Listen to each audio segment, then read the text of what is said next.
This is the Hidden Killers Podcast with Tony Bruschi and continuing coverage of the case against Bryan Kohberger. We are diving deep into one of the most haunting true crime cases of our time, the brutal murders of 4 University of Idaho students in November of 2022, and the man accused of carrying them out, Bryan Kohberger. You've heard a lot of reporting on this case. You've seen the headlines, but what you haven't heard is the behind-the-scenes intel. It paints a very different and far more unsettling picture of what happened before, during, and after the horrific night in Moscow. Joining me is Howard Blum, award-winning investigative journalist and author of When the Night Comes Falling.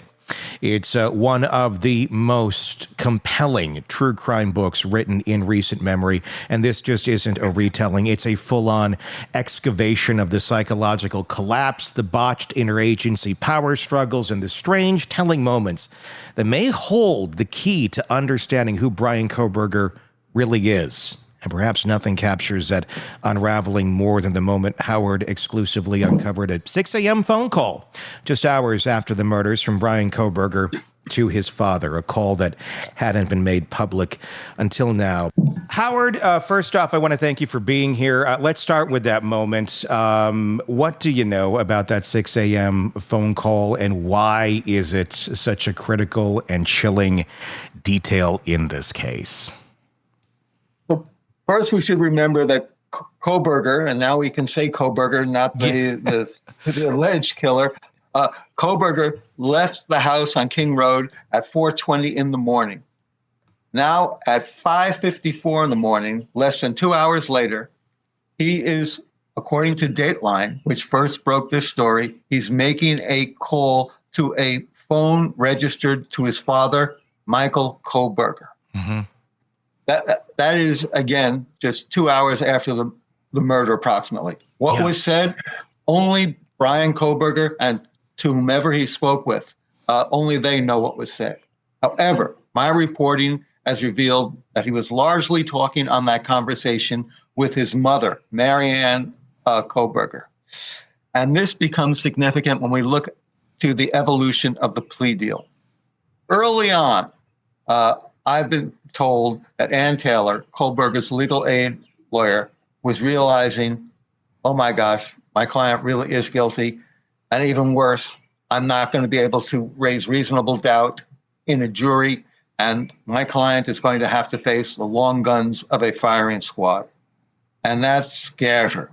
So she approaches Kohberger and says, let's cut a plea deal. Kohberger calls his parents, and his mother says no. She just does not want her son to plead guilty, whether she thought she was innocent, whether she did not want to face the realization that he could be guilty at that moment. For whatever reason, she says no, and so they nix the plea deal. Then, in June, towards the middle of June, the Kohberger team tries 2 Hail Mary passes. They try to convince the judge that they have alternate perpetrators, that Kohberger was really the patsy in this whole case, that other people were the murderers. They planted a knife sheath there that had Kohberger's DNA in it. And they even file a motion with the judge naming these 4 people. And the judge reads this motion, Judge Hippler, and he says, not so fast. This is circumstantial evidence at best. It's allegations, not evidence. So that's thrown out. Mm-hmm. Then the alibi defense. That's their second Hail Mary pass. They want people to think that Kohberger was off in a wilderness park in Washington State at 4 a.m. on a freezing, cloudy night stargazing. And the judge looked at this quote-unquote evidence, and he says, that alibi is not an alibi. So now they had no alibi defense. They had no alternative perpetrator theory they could introduce, and no alibi. So they approached Kohberger again and said, look, for your own sake, to save you from the firing squad, which is the rule in Idaho, you really should consider cutting a deal. Let us go, give us permission to go to the prosecution, see if we can cut a deal. Kohberger once again calls up his parents. However, this time his parents realized after the Dateline special that revealed the call that they might have to go on the stand, his mother might have to go on the stand and talk about what was said during that 54-minute phone call less than 2 hours after the murders. Kohberger now realizes that his parents could be put in a position, if they're asked probing questions, that would legally incriminate them. It also becomes clear to the parents that the father will now certainly have to testify about his cross-country trip with his son in the weeks after the murder, where they're sitting shoulder to shoulder in a white Hyundai Elantra, while all the police all over the country are looking for a suspect in a white Hyundai Elantra, and Michael Kohberger, the father, might have to explain under oath what was said.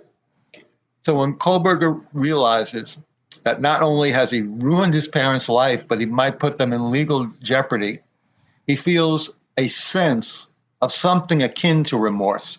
Yeah. Let's not talk about remorse for him. I mean, that's too specific an emotion. His emotions are much more complicated. And I only got a B- in Psych 1 in college. I wouldn't be the one to be an authority on that.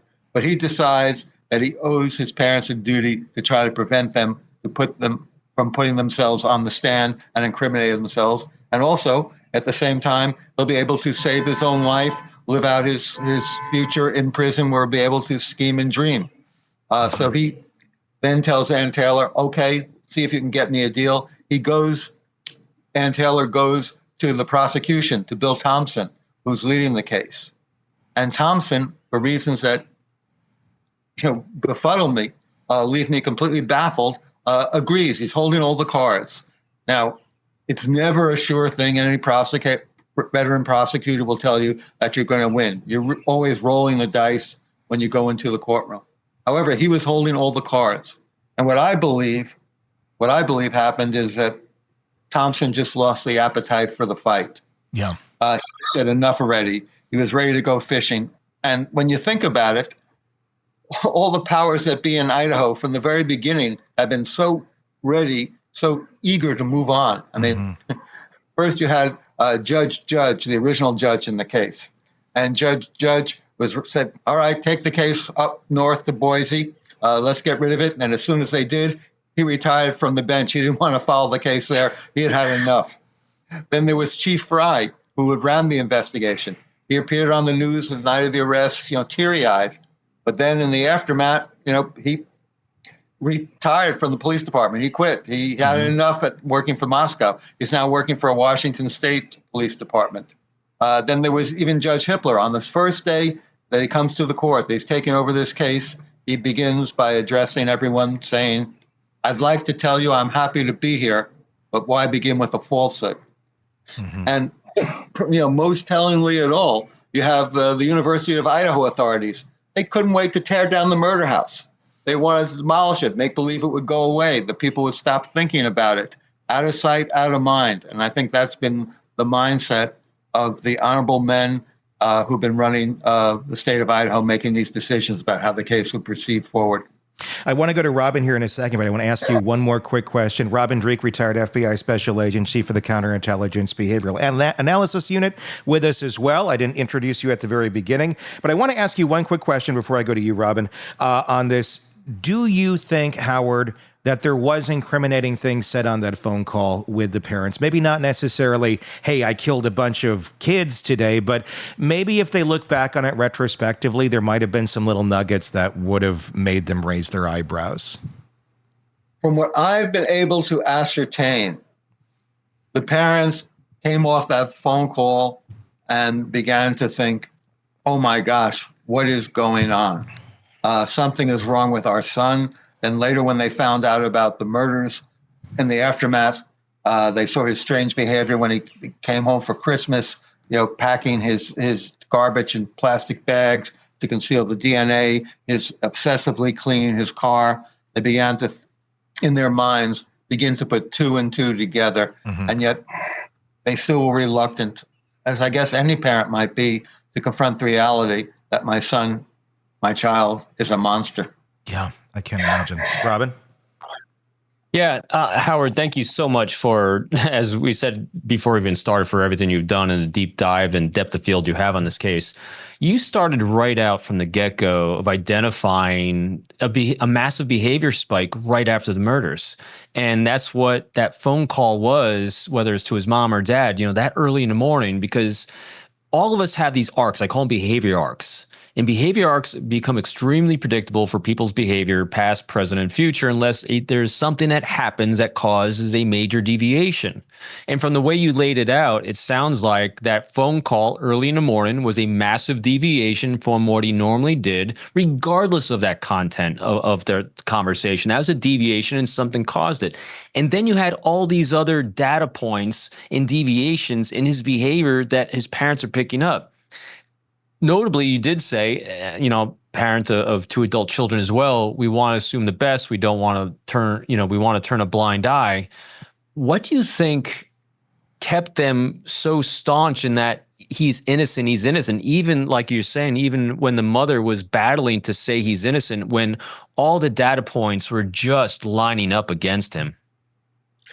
I think on some level, it's akin to you get a diagnosis from a doctor, and you just don't want to confront it. And I think your insights about his behavior that morning are particularly interesting, because look what happened after that. After that phone call, he then pretty much immediately gets in his car and returns to the house on King Road, either to see if he can get his knife back. This we'll never know. Or was he just wanting to see if they had been alerted? And then he drives back to his apartment in Washington State, and he takes that now infamous selfie with the thumbs up. That's sort of self-congratulatory. But I think those three events, the phone call, driving back to the house on King Road, and the selfie, are part of one whole of Kohberger's processing just what he did hours before at 4 a.m. And it seems obviously that there were so many people that had no idea, obviously, that this was him. His family starting to gain suspicion. What do you think went on in that car on that ride back from Moscow to Pennsylvania with the dad? Obviously, there's been some weird things in that. There's the deviation. We now know about the police that came in, the troopers that came in, that they were kind of keeping an eye on this. But what do you think that conversation was like between dad and Kohberger? Obviously, some speculation here, but what do you think went on? Do you think there was anything that made dad realize there was something up with Bryan, or who do you think in this family as well started to get some red flags and accept maybe Bryan's got something going on here? Well, here's what I've been able to ascertain. Mm-hmm. From the moment that Michael Kohberger comes out to meet Bryan in Washington State, he realizes his son is in one of his moods. His son is particularly high strung. First, you have to think about, this is Michael Kohberger. He's, at the time, I think he's 68 years old. He's flying out to Washington State and going to make a 4-day road trip across America. Money's tight, but he's flying out. He's doing all this because he's concerned about his son. The trip was planned before the murders, but he's always been concerned and perhaps feeling a bit guilty about Bryan and his problematic son, his former heroin addict son, his son who had visual snow. So now they get into a car, and immediately the father had very meticulously mapped out the route, and they were going to go north in a direct line, but Bryan wants to take a different route, and in retrospect, it looks like he feared he was being followed. So that was his concern. They're sitting in this car, shoulder to shoulder, in a white Hyundai Elantra. And the father has to know, as everyone in America almost knows, that the police are looking for a white Hyundai Elantra. And here he is in this white Hyundai Elantra with a son who's problematic at best, who just happens to live 9 miles away from where the murders occurred. And then they're stopped by the police. Not once, not twice. This too is giving momentum to his racing thoughts about, where does my son fit into all this? Mm-hmm. And you can see the first moment when the police come up to him, what he's talking about, and it's sort of non sequiturs. He's going off about a shooting that occurred at Washington State University. And you can see shooting and violence and death and the far west are in the forefront of his mind. And yet he's dealing with all this, and it's almost like a technique to distract him. He does not want to confront what's staring him in the face, that, oh my gosh, my son is the man they're looking for, and he could be involved in these murders. And throughout that whole trip, as they get closer and closer to Pennsylvania, as they leave Washington State behind, I think the father is coming closer and closer to the realization that my son is involved in this. As if he's been following footsteps in the snow, and the footsteps are going to lead him to the realization that the next bloody footsteps are my son's. God, what a chilling way to kick off the Thanksgiving holiday. Robin? Yeah, Howard, you said something really curious there. You said the father was feeling a bit guilty. And I think that's one of the great questions people always have when we're looking and examining serial killers. Are they born, or are they made, or is it a combination of the two? So can you explore a little bit of that guilt that he felt, and whether you think that contributed to who Kohberger became? Well, part of the father's mindset, as I've been able to research it, is the father was very depressed about his life and what he had given to his family. They had gone bankrupt twice. His father was a custodian, basically, a maintenance engineer, I think it was called, at the high school where Bryan attended. I don't know how any child would feel, or how my kids would have felt if I were, the maintenance person at the school they were attending. How do your friends might have felt uncomfortable around that. Mm-hmm. Not to put down maintenance men, but I think this would have had an effect on Bryan. And then the father also, at one point, he's been dealing with this son who's a heroin addict. And the son steals his sister's iPhone. And the father now has had enough. He said, he's stealing our belongings to get money for drugs. So the father reports him to the police. The police give him a warning. They give him in effect, a year probation, and his record is wiped clean. And the father does this for the son's own good, and yet this tough love makes him feel guilty. I've subjected my son to the law enforcement system.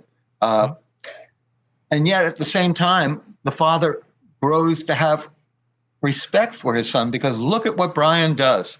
Here he is, a heroin addict, and he manages to kick heroin. How many people do that? Mm-hmm. How many people have the will to do that? He's a mediocre student at best. He's going to a community college, but he manages to turn that around and get into a distinguished university like the Sal's. And then he's 125 pounds overweight.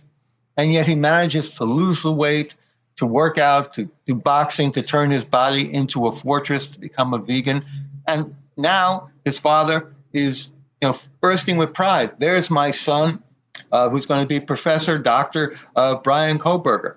And the whole future is his. And he won't have to be a maintenance man the way I was. He will have a more lucrative, a more fulfilling future.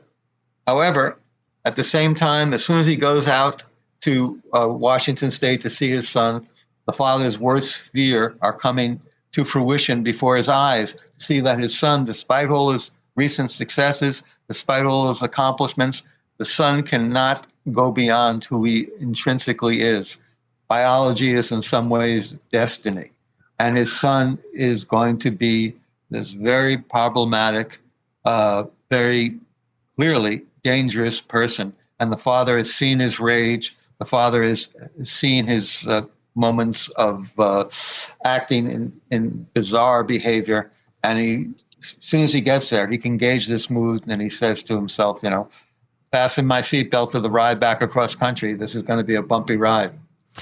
How much do you think that the family just felt exhausted with Bryan Kohberger throughout his childhood and leading up to this? Obviously, we have the issue with the cell phone being stolen. We hear early writings from Kohberger online about the visual snow, about the people being meat puppets, and all of his ways of looking at people in a less than human sort of way. And then we also hear about his issues with women later on, not really having the I guess, the mental capacity, I think, to effectively communicate on a very basic level with members of the opposite sex that he finds attractive. Is this something that you think throughout their entire life they just said, we don't know what we don't know how to help this young man, and this has been a struggle forever? Because it's usually a last step if you're going to turn your kid over to the police for anything. I mean, you're getting to, like, scared straight territory without Maury involved. I mean, as a father of 3 children, raising any child is a struggle, and you want the best for them, and you don't always know what the best is. Thank God I didn't have with my children. They were the model kids. I was very lucky. They did well in school and went off to successful careers. But you always want the best for them, and you always fear that something might be going awry. Mm-hmm. And I think Michael Kohberger was living constantly with what's going to happen next. Am I going to find my son scoring drugs and then winding up with a fentanyl overdose in a back alley in Stroudsburg, Pennsylvania? They lived, I think, the Kohberger family with a constant fear. Yeah. And you have to, I would imagine, you have to wonder, is it something I did that caused this? That I make my son the way he is? Am I responsible? That's a large burden of guilt to bear. I think that's why we see Michael Kohberger. He comes out in the course of a 6-month period twice. He goes across country with his son, takes him out to school in the summer, and then he's back to take him home for the Christmas vacation. And this is not a young kid. Yeah. This is not a camper. At this point, this is a 28-year-old man who's a teaching assistant at a distinguished university. Yeah. Robin?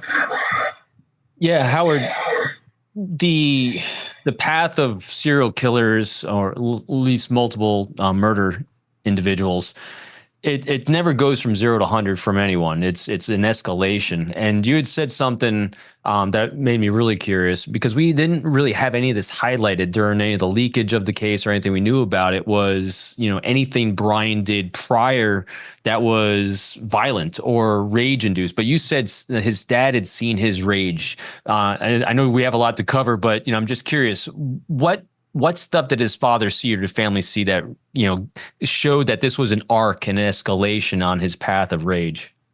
His father had seen multiple incidents when Bryan was young of Bryan's temper.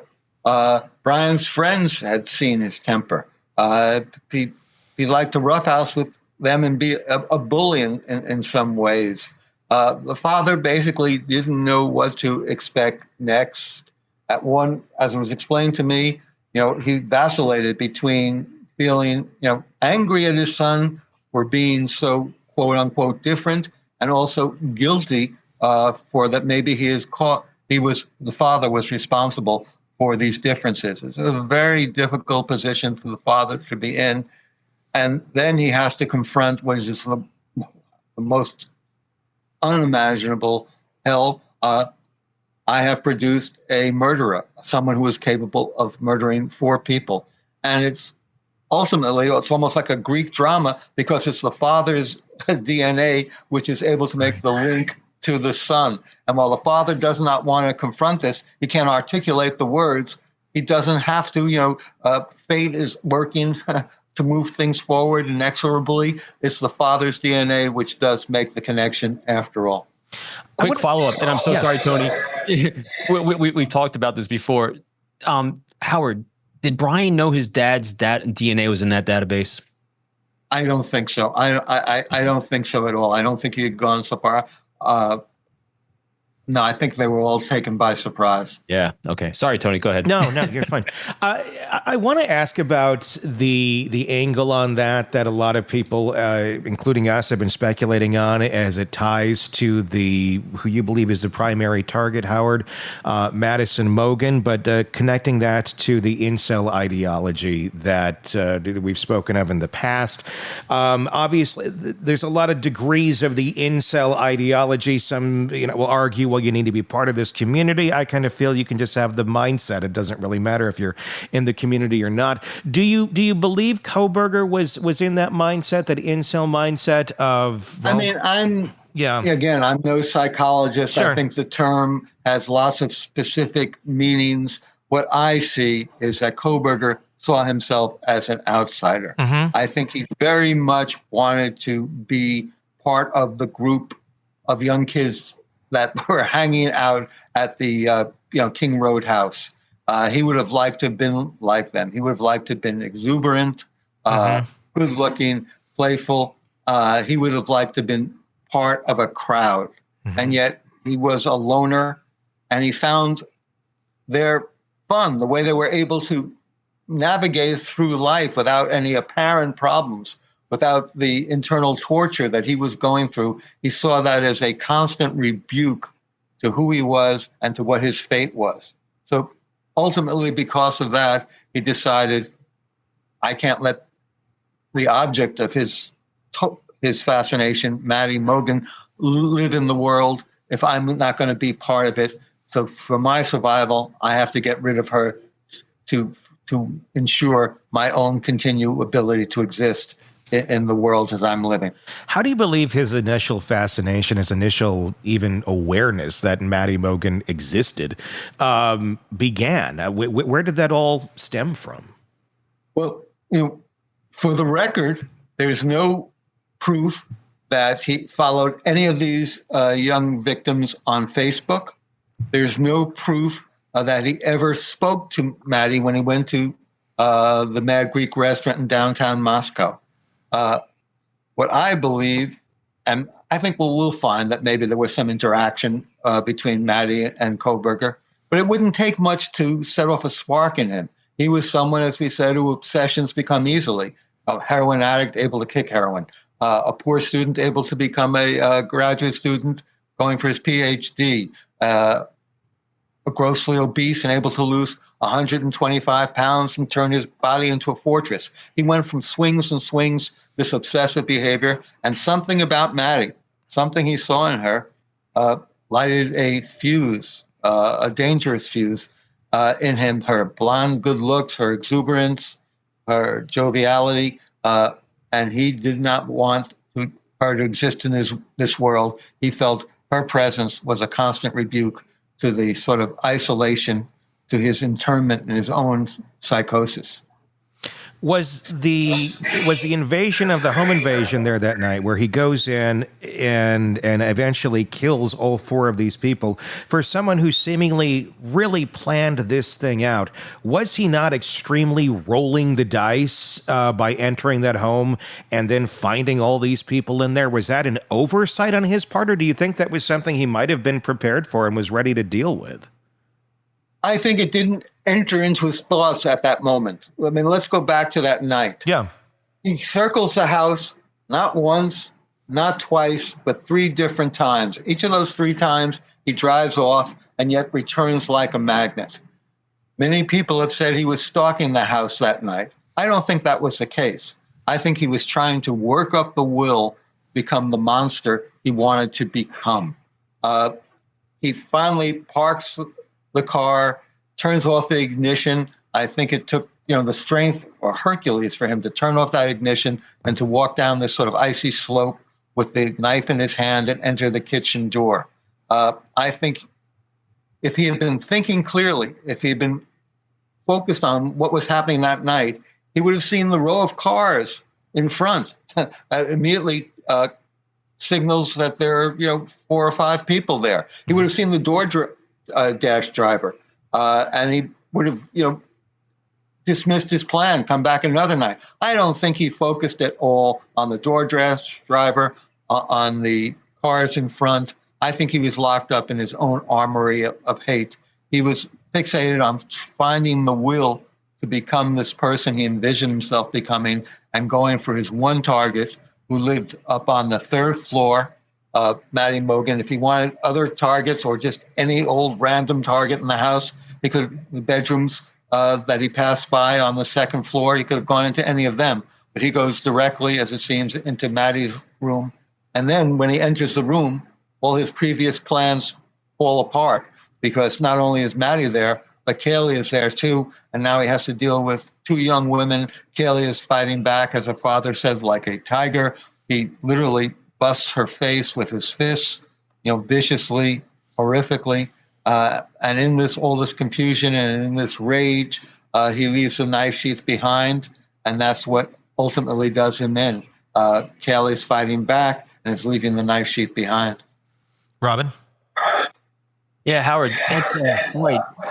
All the focus and the hypothesis with Maddie is really interesting because, you look at the behaviors he had, which a large part of them do kind of insinuate, hey, he's on the trajectory of becoming a serial killer, and some, including myself, hypothesized he would have continued.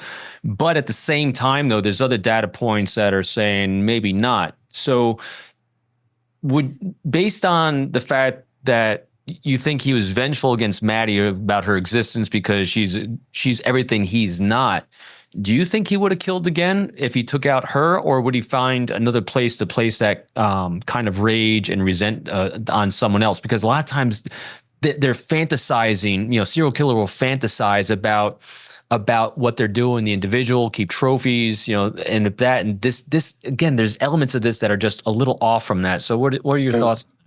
Again, everything I say should be put through the mirror of that. I got a B- in Psych 1 at Stanford, and the professor didn't even think I deserved a B.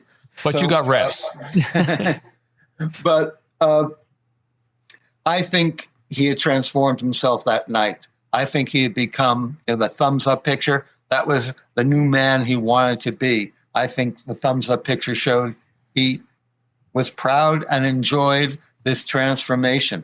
And I think he would have, not very long after this night, again, tried to find that sort of ebullience, that sort of pride in who he could be.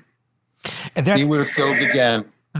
Everyone, you can say he was on Amazon looking to reorder another knife so that in case the police came looking, he would have the evidence there. I think he was trying to buy another murder weapon. I think he enjoyed, quote unquote, the experience in a sick way so much that he wanted to do it again. And that's what really makes me wonder about a lot of this toxic infatuation that he had with Maddie, this idea that, he did go back onto Amazon. We do know that to look at getting another knife, never actually made the purchase.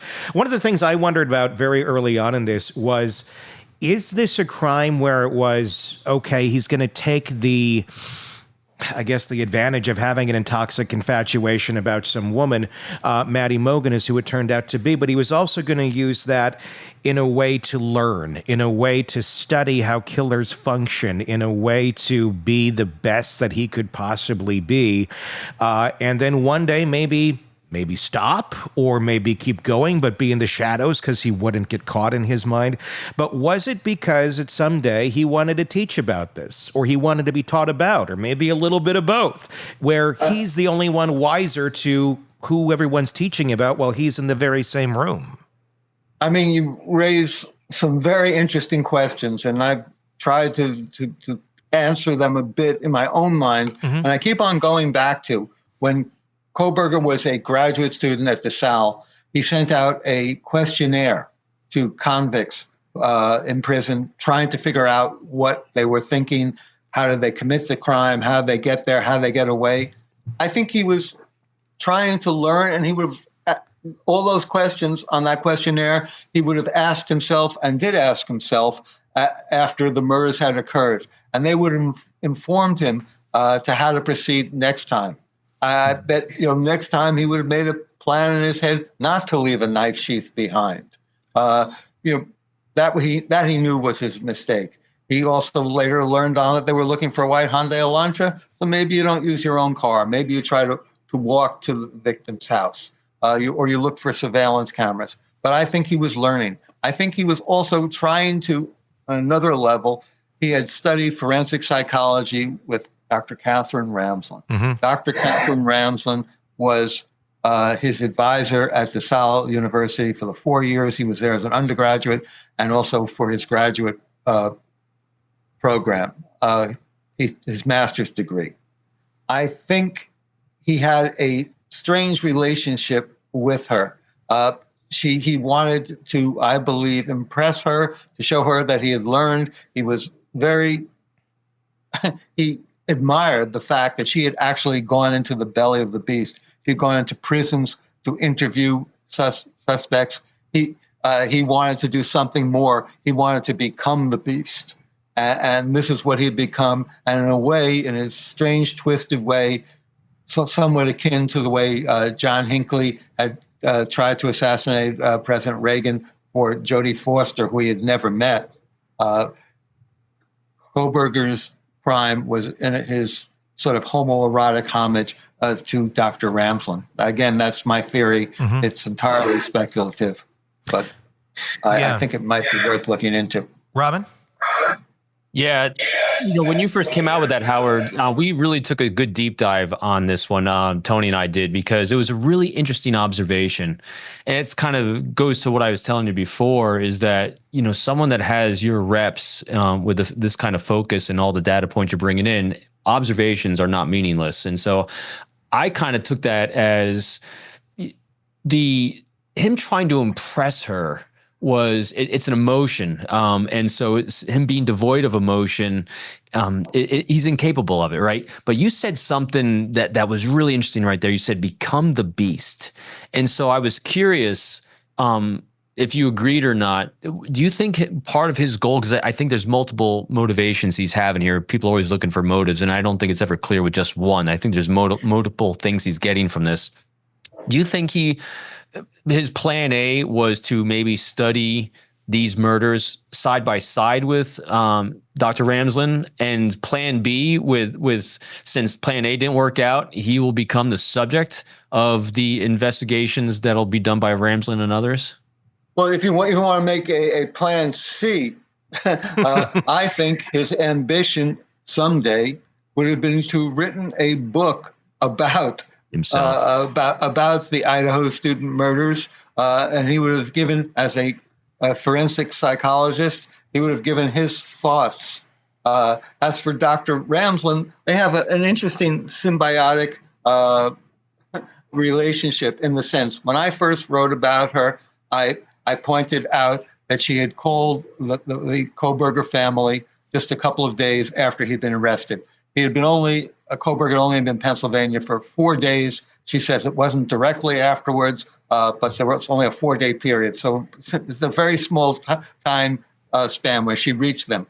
At this point, the Kohbergers were not taking any calls. They were feeling besieged. They feel the world had closed in on them. And now they get a call from their son's esteemed professor. So they take it. Dr. Ramsland has said she was just calling out of concern. She said, I was wrong to imply that she had any ulterior motive. Mm-hmm.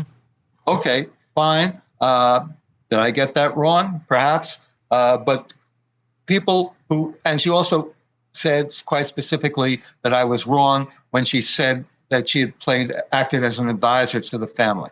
However, lawyers who were involved with the case and legal people close to the case in Pennsylvania said that before they could meet with the parents told them, we have to first check with Dr. Ramsland. Maybe the parents were making that up. Maybe they never reached out to Dr. Ramsland.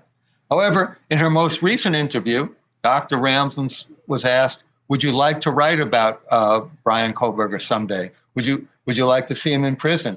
And she said, yes. And I've been thinking about this for 2.5 years, which would include the period, I would assume, 2.5 years ago, was when he was arrested. Right after his arrest, when she first made her call ostensibly only about concerns. So whether or not she was being completely candid about what happened, I certainly don't know, but those are the facts. And I think perhaps they suggest that she was being disingenuous or hadn't even realized yet in her mind that she was ready to write or would want to write about Kohberger. I think at that point, she didn't believe necessarily that he was guilty. She said she didn't believe he was guilty until his alibi turned out not to be an alibi.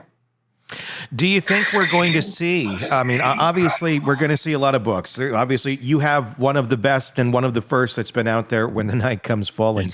But do you think we're going to see some in the words of Kohberger? Do you think Kohberger is still going to write his book? Obviously there is no son of Sam law there, but I imagine there's going to be some restrictions in terms of profiting off of something like this, his part at least.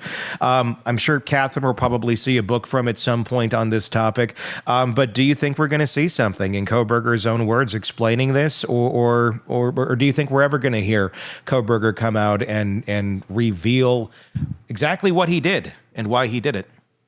I think part of the reason Kohberger did this crime was to show that he was the smartest guy out there, that he was a criminal forensic psychologist who could beat the system, who could put all the pieces together so that a way no one could crack the puzzle. He's going to be in jail for the rest of his life. He's 30 years old now.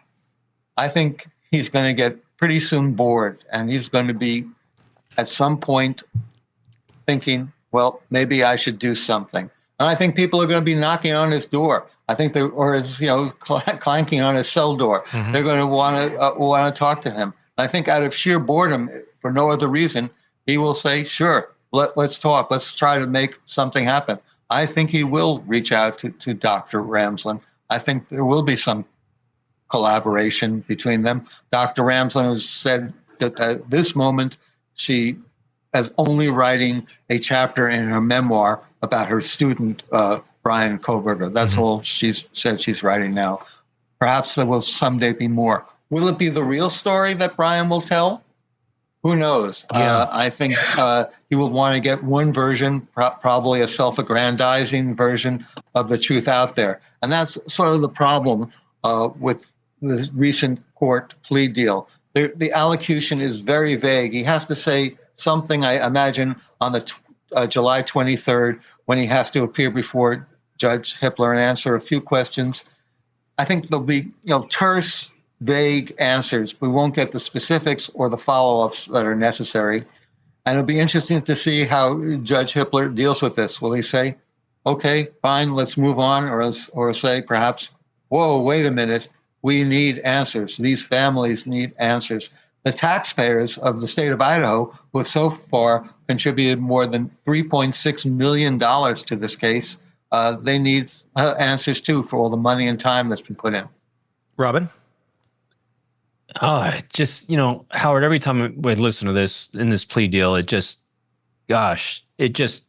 rips you apart, because everything you see and knowing Kohberger's brain, even to the limited extent we do, says he won and Taylor won. He is going to, as one of the fathers said, he gets to continue to breathe and talk and tell his story and live the only thing he's ever craved, and that's grandiosity and notoriety. That is all that motivates people that are high in psychopathy. But with all that being said, I was really curious. You've lived this life for a good couple of years now, a lot of in-depth, kind of out of the mainstream of what you typically write about. What's been the lasting impact on you throughout this that you're going to take away from this that people generally don't even know? Well, the thing that shocked me the most is you said this is different from what I usually write about. I tell true stories, character-driven stories, some from history, some from espionage, whatever. But the true crime community, once I started writing about that, there's so much rancor. There's so much animosity. I mean, I've had death threats. The people at HarperCollins who published my book have had death threats. This is a story about a murderer. And yet people feel that somehow if you disagree with something someone's saying, it's the proper response is to target his life or to threaten to target his life. That astounds me. I've sort of gone out of the academic circle that I was once writing in and gone into the belly of the true crime beast. Would you do it again? I enjoyed, if one can say enjoyed, I enjoy the experience of trying to put pieces together in a puzzle. That's what I did in my career at the Times, at Vanity Fair. I try to take stories that are character-driven and find the narrative that ties it all together into a whole. That's what I tried to do in this book. So, I'm writing about something completely different now for my next book. But would I go back to another true crime case? Depends on the case and the personalities of the people involved and how large was the mystery. There's a new afterword in your book, When the Night Comes Falling, now that the paperback edition is coming out here in July, or has come out here in July, available anywhere anyone gets books. And I highly recommend. I did the audiobook right away. Robin did the same thing. What's new in the afterword? Where do you stand today? Like, what has changed in your mind from when you began this project, writing the book, and when it was first published, to now the new afterword in the paperback? Well, in the afterword, I discuss how, and it almost seems ironic in light of last week's events, how while Kohberger is guilty, I thought his team and Taylor could raise enough doubts that would allow him to perhaps beat the case by planting reasonable doubt in at least the minds of one juror. I've never had any real doubts, of his guilt, that he was the man who did it. I did have doubts that the prosecution could win their case. But after the alibi was thrown out, after the alternate perpetrator theory was thrown out, I think the prosecution had an open and shut case pretty much. They could have had a big victory if they had the will. I think they made a coolly pragmatic and expedient decision to just let's get this over with and move on. I go back to the metaphor of the house where the murders occurred, how they decided to just let's rip that down, let's concrete over the space, and maybe people will forget about it, and life in Moscow and at the university can go forward without that memory hanging over us. And, that's wishful thinking. That's not a reality. That town, that state, the parents, everyone is going to be branded by these events forever. Again, as I say, this isn't a story about survivors, only about victims. It is. Howard Blum, thank you so much for joining us. Me and Robin Dreeke, retired FBI special agent. The book, When the Night Comes Falling, the new paperback is out, available anywhere you get books. As always, thank you so much for coming on and giving us your insights. Pleasure speaking with you both. Appreciate it. Thank you, Howard. Craving non-stop true crime updates? Press subscribe now and get the latest cases, analysis, and expert commentary delivered straight to your feed. Only from the Hidden Killers podcast and True Crime Today.